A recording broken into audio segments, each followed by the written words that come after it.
video, well, I'm here with part 2. And I did part 1 moments ago, but I had to use notes for this one because it was so much. I want to say there's some people to whom it concerns who are putting too much of their energy into what the low energy folks are doing. And my suggestion and recommendation is that you put more focus on what you're doing.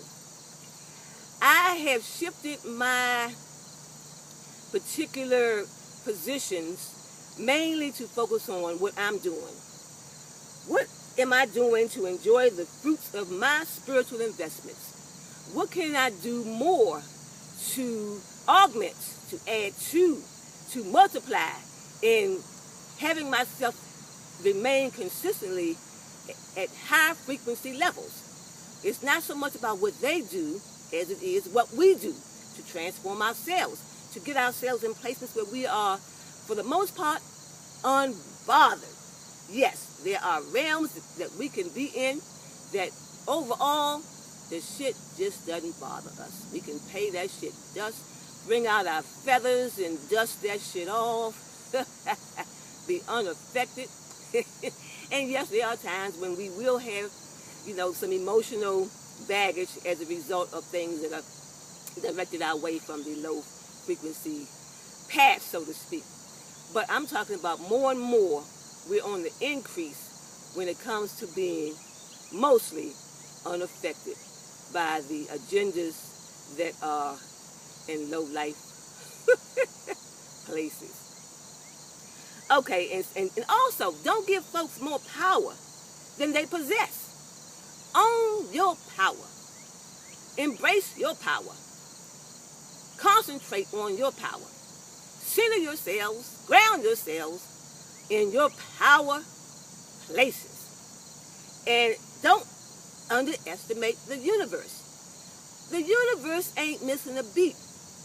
Everything is on the radar of the universe. Every action, every misdeed, every poor choice, every winning adventure, everything.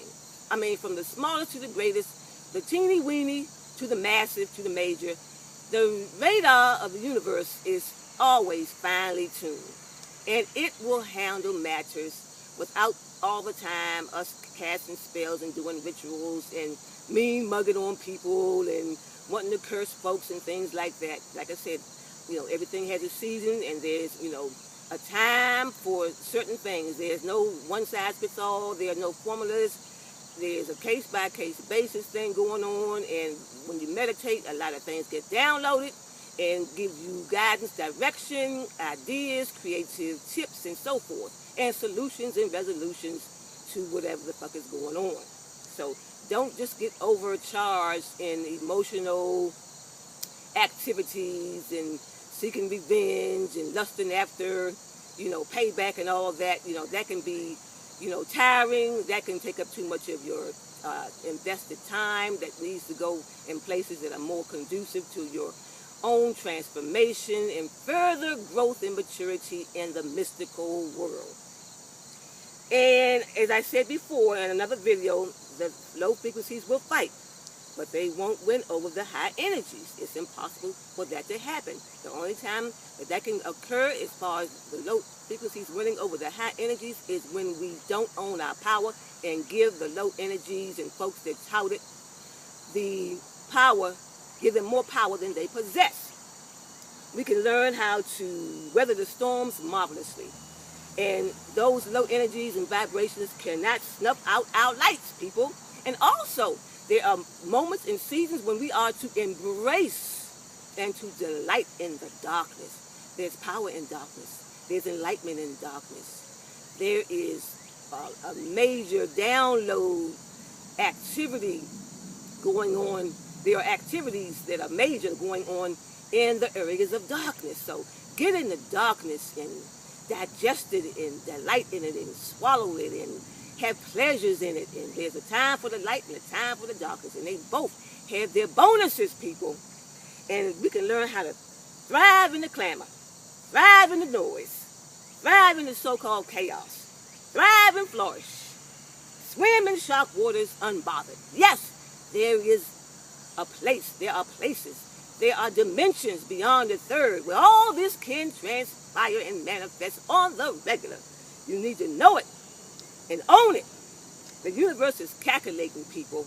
It's tracking everything. It's tallying up scores, and it's judging accordingly.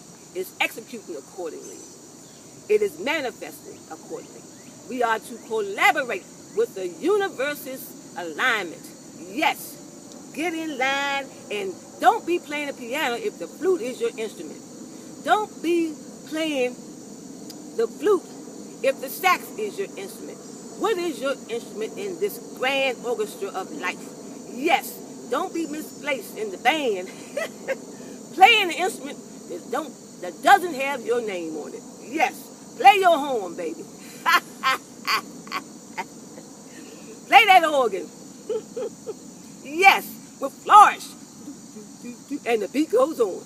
Yes, the universe is the maestro in this orchestra where we dance and where we get into the motions of the symphonies and so forth in the musical, delightful, splendid, marvelous, gorgeous places I just saw. Overhead me, above me, 3 birds. There's magic in the number of 3. Look it up, y'all. 3 stands for magic, and that number, I embrace it most definitely. And drink in the magic of the moon. Breathe in the brilliance of the sun, people. And engage often with the elements, fire, air, water, and I forgot the other one, earth. Thank you. Ground yourselves on the earth. Take off the shoes sometimes and go barefoot. Ground yourself in the earth bases, people. Yes, enjoy the elements in the directions north, south, east, and west. And the planets, align with them. Enjoy the moon and the waxing and the waning stages and the full and new moons, and make your plans. Yes, have action plans, indeed. And I wanted to add a little tidbit, but then again, I think I'll wait on that and do that at a different time, perhaps. Yeah, I think I will. So people, thank y'all for listening, and just know this. Stop, to whom it concerns, stop giving people more power than they possess. And just remember to fully, firmly, relentlessly, tenaciously hold on to your own and help others. Those are vital things to do. Thank y'all for listening. Bye now.